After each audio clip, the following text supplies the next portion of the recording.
Everybody breathe.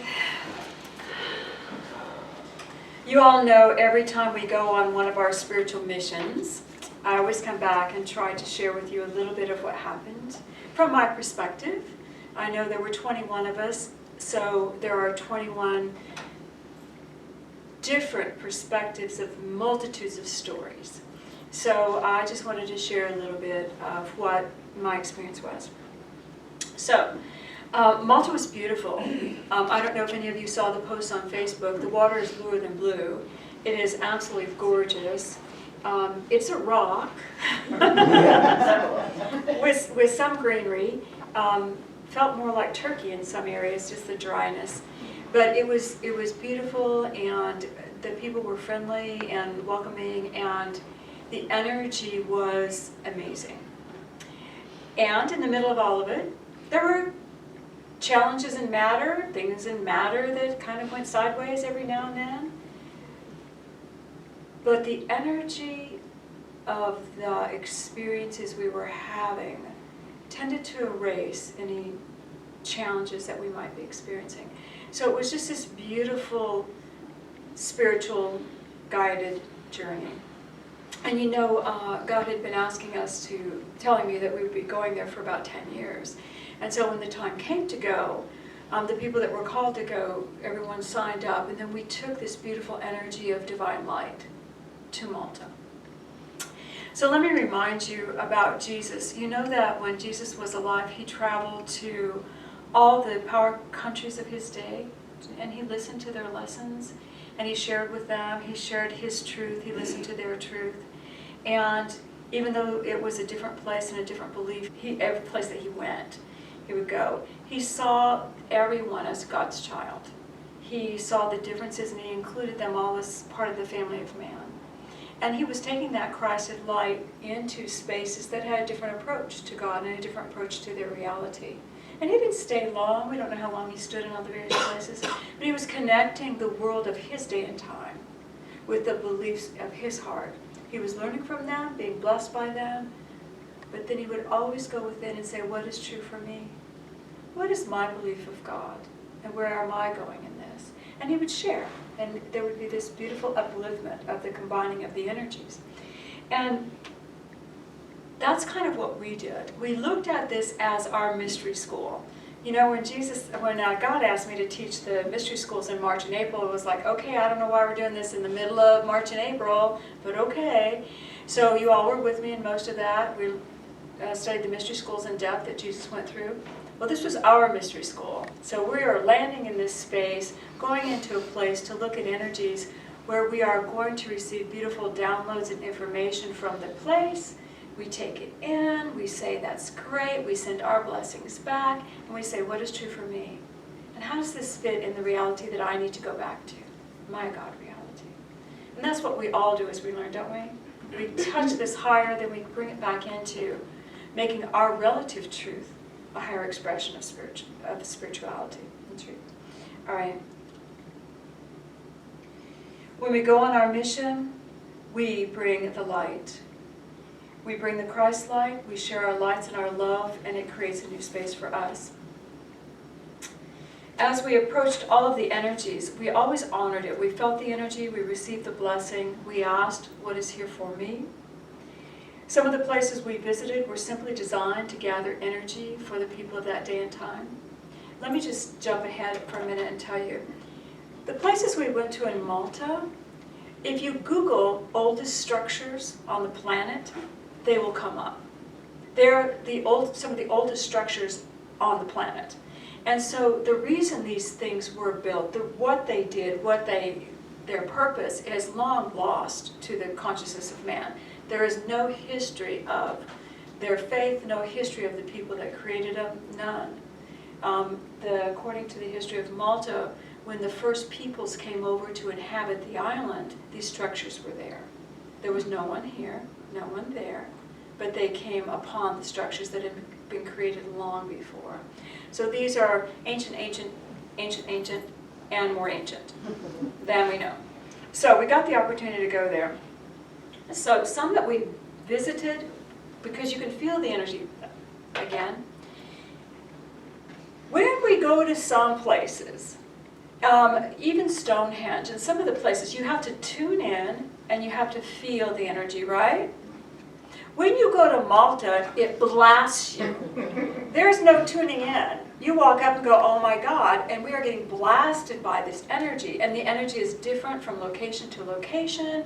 It is so amazingly strong, and people are so unaware of it. They pass it by. A lot of the people that live in the Maltese that we met, that were born and raised there, had never visited the temples except on school trips. They had no interest in them. None at all. And yet, we're just being bathed by this. So when I tell you that we were connecting with the energy of the places, we were connecting with the energy of the places. There was information that was being downloaded. There were actually ancient beings that held the site sacred. It was just an absolute amazing experience. So, some of the places we visited were simply designed to gather energies into one location for the people's use. They were simply designed to gather energies from the world, from the air, from the cosmos, into this one space. And then from there it could be shot out into other areas. So don't you know it was wonderful for us to stand there and just receive this gathering point? And we walked up and the words were, you want to be activated? Yeah, we do. And just breathing the energy in, and then being able to send that energy back out for world peace, for love, for light, for harmony, was such an amazing gift for us all. And some of the other places were designed, and they were very personal. These were more cosmic. Some were very personal. They were about healing. They were about transformation. And there was always this beautiful rhythm of giving and receiving. Can you feel it? Receiving and giving out, receiving and giving out. One of our girls, we had gone to a church, and it had interesting energy, and then you go below to a crypt, and there was some holy water, and everybody would put the water on for healing. That was the tradition of this ancient church, built upon ancient ground. And one of our girls had left her phone down there in the crypt. And so when we're back up to the main area, and when she realized it, she was like, oh my God, I've got to go way back down there and get my phone. So she and one of the other girls are making their way down, and they came across a man who was saying to everyone, is this your phone? Is this your phone? Is this your phone? So she was met less than halfway there with the phone given to her. This beautiful honoring of giving and receiving. There was another example. We went to a place on a cliff. It's called the Dingley Cliffs, and it's a beautiful place, and there is a small chapel to Mary Magdalene there. Well, you can't go in the chapel, but there's a hole you can look in. And one of our girls was so connected to that space, she melted into tears when she stepped there, and two of the other girls were just so enamored with it. We're all looking in the hole and taking pictures and loving each other and trying to support, especially these three. They're going through this major past life, karmic, energy, download, have no idea. And it's time, we gotta go. So I'm trying to get people on the bus, 21 cats. and we're getting people on the bus. And so they're walking toward me, and I see Lori. I see her turn back, I see her look at me, and her eyes got huge. They had just unlocked the chapel. I said, get back, run. The whole bus dumps. Everybody goes running back to the chapel, sitting in this beautiful energy. We're inside, it's a beautiful chapel. We're praying to God, talking to God, being blessed, completely blessed.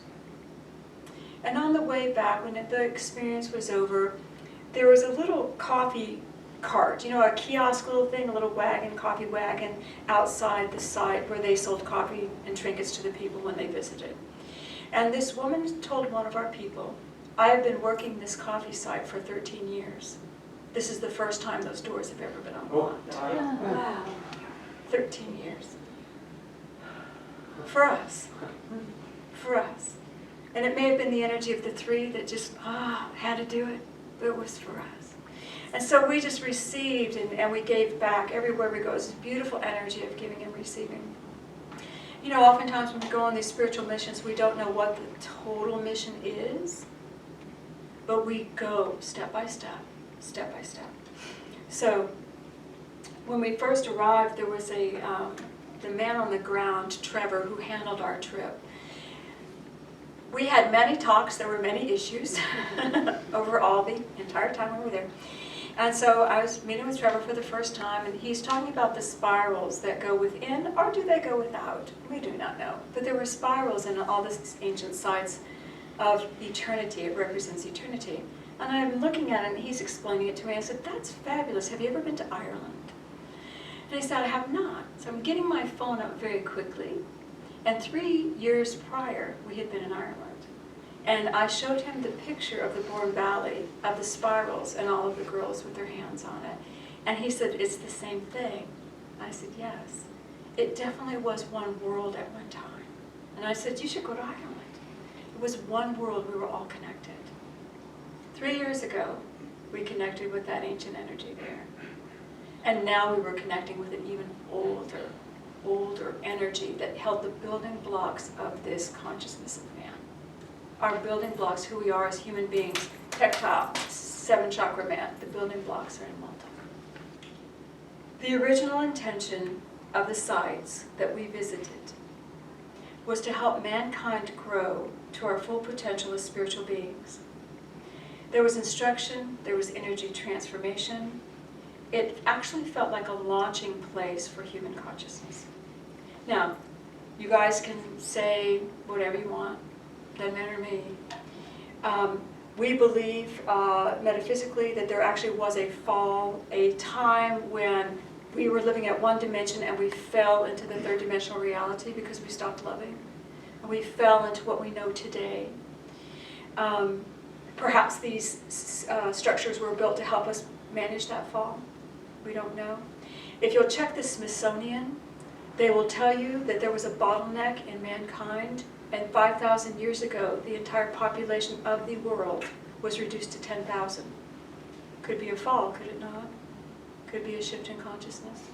We don't know. These places could have been created even before the first entry of man onto the planet. We don't know. All we know is that they were designed to help us become awake and to navigate and to create and to dream and to build and to become the Christ-like beings that we want to be. So, I shared this with our Tuesday night group. I'll share it with you.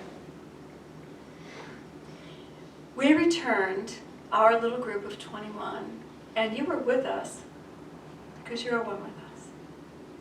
We returned an envoy of spiritually awakened beings, and we returned with the message to whatever energy was still there. And our message was simple. We did it. We remembered love. We remembered God. We did it. Whatever the intention was to send us out on this planet and learn and grow, we did it. And we brought that energy back. We have awakened. The original intention was visited by an outer manifestation of awareness, and the circle was closed. No beginning, no ending. The circle was closed. Can you just feel the love? Can you feel it pouring through you? I feel it pouring through me. What a great opportunity for the awakened consciousness. And maybe there was only 21 for a reason. Maybe that's the ones who had to take it there. But we were all a part of it. And without every single light worker and every single being who's loving God in the light, manifesting, trusting, wasn't doing their job, we couldn't have done ours.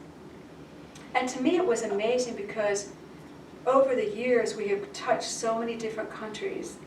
The UK, Ireland, Stonehenge, Peru, Turkey, and we bring all of that energy to connect with this place in Malta. It was a beautiful circle. I wanted to share with you some messages that I got. Everybody got messages, and these are just from Spirit. Take them as you will. The first was this. We, humans, tried to validate by artifacts, but even science is now recognizing that things unseen is being recognized by the impact they have on things that are seen. The dark holes, things in science, they can see how something is causing a relation to something else, but they cannot see the original cause. But they can define it, they can begin to work with it, and look at it. But it is not seen. see? So, even though there are no artifacts from our original entry onto this planet, we got to the planet. Somehow, some way, our Christed spirits came into these beings and said, I'm going to go on a journey with God. Somehow, some way. Even though there are no artifacts and there is no evidence to that. And it could be through evolution, who knows? It could be through creation, it doesn't matter, we're here. Everything is created in energy, and the energy will always still be there. From the Prosperity Temple, they said, mankind sees with eyes of instinct. Look with eyes of light, and you will see a completely different world. As we visited one of the other temples, they said, rise above the wall of memory, go beyond your memory, go beyond your memory. Rise above the wall of memory into the knowing of truth. Energy of language transcends time. Move into knowing. When we come back, we will live on the other side of the wall of memory.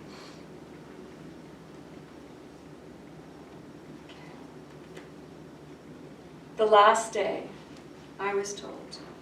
We now embody the original intention of perfect man and perfect woman, heaven on earth. We did it. Now what do we do with it? And for me, they gave me a very special message, which I will share with you in case you and I are one. Jesus said to me, and don't you know we were talking to Jesus? Don't you know he was with us? Don't you know our guides and teachers were with us? Don't you know God was right there? Jesus said to me, Cindy, whew, love and compassion for the suffering has kept you here. Love and celebration for the awakening will take you home. Will you repeat that, please? Love and compassion for the suffering has kept you here. Love and celebration for the awakening will take you home. Thank you. Those were the messages from Spirit. We had returned, love had returned, and it was absolutely amazing. And that again, the trip wasn't without incidents and stuff on the physical, but we kept understanding energy and matter, male and female, energy and matter, balanced spirit, bringing it through. And that became the tone. We also got to participate in some wonderful messages on the human level, and I wanted to share two of mine. Our guide, Charmaine, was a beautiful girl, knew nothing about energy, metaphysics, the temples, nothing, born and raised in Malta, and was a guide to the temple sites in Malta. They had no metaphysical guides there. No guides knew anything about the energy. So she would go with us, and we'd do our prayers and meditations, and she'd join us, and she was wonderful. And at the end of our journey, she looked at me and she said, Cindy, because she didn't care for the Catholic Church either. She was in the process of getting a divorce. And in Malta, you are not allowed to divorce your spouse until you have not slept with that spouse for 4 years. And I said, well, interesting. What if you fall in love during that 4 years and something happens? Do they have illegitimate children? She goes, yeah, it happens. But 4 years. So she is the beginning of this. And she didn't resonate with her teachings. She said, Cindy, you say Father, Mother, God. Why? Why do you say that? And I explained to her that we're honoring the male aspect of God and the female aspect of God, the human nurturer, the human energy to provide, the spiritual abundance of intuition, the spiritual force, taking it to all the levels. And she just listened to me, and she said, that's good. That's good. Do you think after our group she'll know more about the place she lives? And more peace in her heart for the process she has to walk. My other little story is we went to a chapel, well actually it's a domed church. It's one of the largest domes in the world. It's called the Church at Mosta Cathedral. It is very, very old. It's built on an ancient site. the dome architecturally should not be able to be there because it has no support. But it's this beautiful church, and when you go in, there is a ley line, and the ley line, there's the lines that traverse the earth, and they have energy coming out of them. And so they bring energy for support. There's a ley line that goes through the church, and in the middle of the floor, there's a star right in the middle of the floor. And the ley line goes right through the star. Huh. Makes you wonder about the guy that built the church.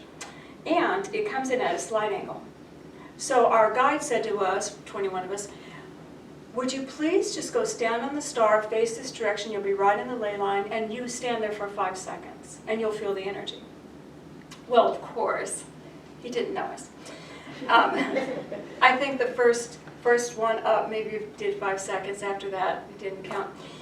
But you stand in it, and the energy started pouring. You could feel it instantly. So we're standing there, getting the energy, and then someone took their shoes off. And they stood there, it's like, well, I gotta take my shoes off now and get back in there.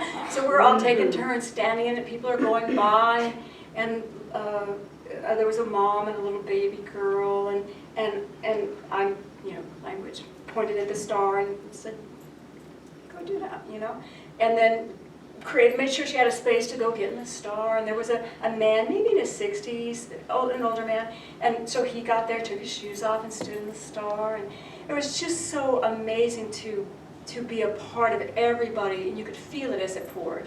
Can you all feel it? It was just so amazing. So anyway, then I'm going around this church, because the church was very interesting, it was very, very old.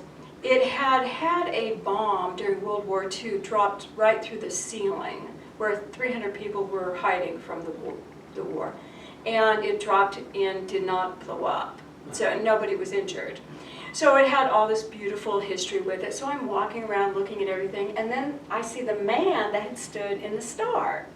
So I looked at him and I said, did you feel the energy? And he said something to me that was like, I don't speak your language. And I still don't know what language he spoke. And I pointed up to the star and I went, did you feel it? And he went like this. And I went, oh. And I just, we had our moment, and then I went on, and whatever. So I was standing at another little alcove, the place is big, and someone grabbed my hand, and I turned, and it was him. And he looked right in my eye, and this is like minutes later, a long time later. He looked right in my eye, and he spoke to me in a language I do not know. But I know what he was saying. He was saying, thank you so much for letting me have that spiritual experience. I could have walked through here and nobody was showing us, and thank you for including me in that. And we just smiled and we had our moment, and then he left. And it was like, thank you, God. Thank you that the language doesn't matter. Language doesn't matter. We're all children of God. We're all children of God, and we all connect in beautiful and wonderful ways. So, I know it's a lot about me today, but it is. So my last little story for this moment. As we were leaving one of the healing temples on Gozo, which I absolutely adored, love, love, love, love, love, asked me to go back, I will say yes. So, we're in this little shop where everything's handmade. The jewelry was made by the Maltese, and this top I'm wearing was made by the Maltese. It's obviously stitched on a machine, but it's, hand done in the energy. And so I wanted it, and I bought it, and I was so happy with it, and I got home with it. And I rinsed it out. I always wash out my clothing from other countries before I wear it, just to get the travel energy off of it.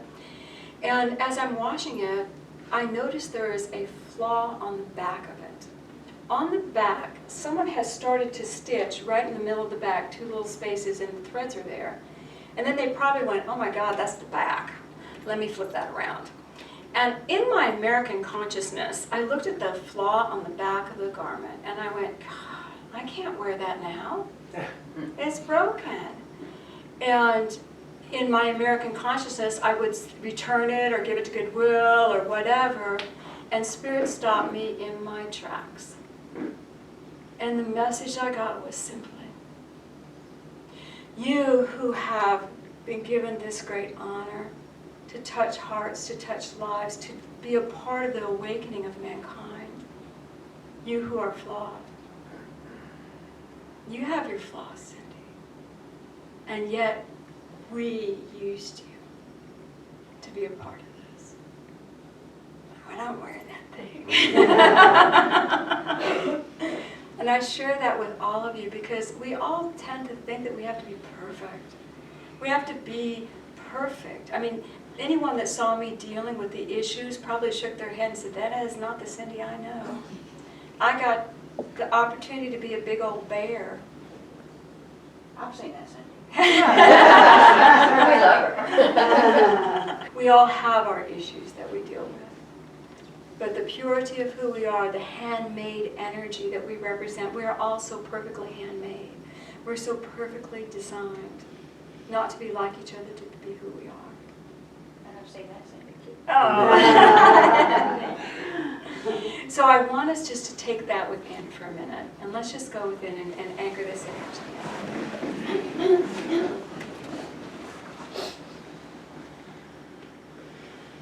And I want you to breathe and feel a beautiful column of light come over you. Feel that you are safe. Feel that you are in your energy. Feel the love of God filling this space. Feel Jesus Christ by your side. And I want you to lift up in that column of light just a little bit. Just a little bit. Stay in the energy. Just lift up. And Father, Mother God, I ask now that beautiful energy of the ancient creative life force to move through each one. And just welcome the energy of the ancient creative life force. Let it pour through you. And I want you to feel the good intentions. Feel the hope and the knowing that mankind will accomplish. Feel all of the sport of the cosmos, the universe, in this ancient, ancient energy.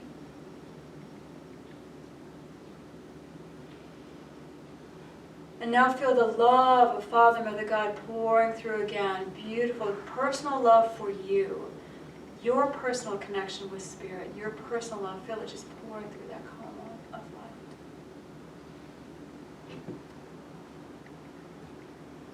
And now feel your Christ opening in your heart, the vibration of your perfection beginning to open.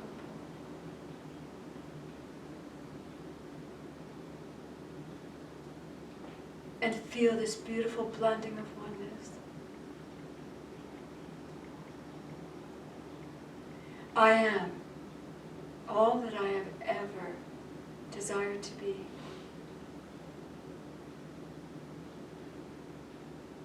And I am in my right and perfect place in this world. I am the fulfillment of the divine light and the expressive creator of a new reality. And feel a circle coming through you. Divine love pouring to you, moving through you, and out to manifest, to create, to love, to share, to give, to receive.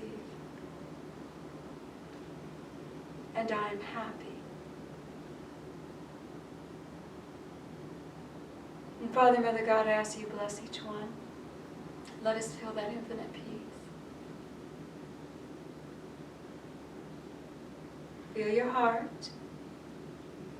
We're going to just gently come back down that column of light.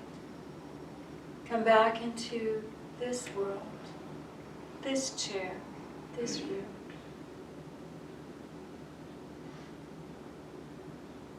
And when you're ready, gently open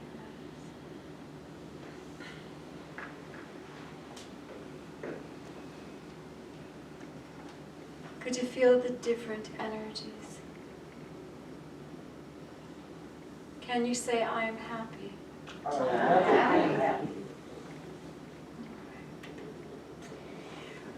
When we were leaving Malta, we had to leave the hotel at 4 o'clock and be at the airport by 5-ish. While we were waiting for our flight, they had a piano. Some airports just have pianos out. Someone started playing John Lennon's Imagine. And a man with a beautiful voice started walking by to his gate singing it. Well, you know that took us a nanosecond. For the entire IQ ladies, and Patrick, I don't know if you sang with us, but the entire group started singing with this man as he walked on. And sometimes we didn't know the lead-on words, but Samantha Sharp knew every word, so she'd start it and we'd catch up. And we sang that. People were stopping and looking at us. We sang it while whoever was playing the piano played it. And it says, "You may say I'm a dreamer, but I'm not the only one. I hope someday you'll join us and the world will be as one." And Janice said, what a beautiful way for us to end our Malta journey. And I would have you sing it with me now. You may say I'm a dreamer, just speak it with me. You may say I'm a dreamer, But I'm but not I'm not the only one. I hope someday you'll join us and the world will be as one. All right, everybody say, yay, God. Yeah. Thank you for letting me talk about our journey. Thank you for sharing. Thank you for sharing.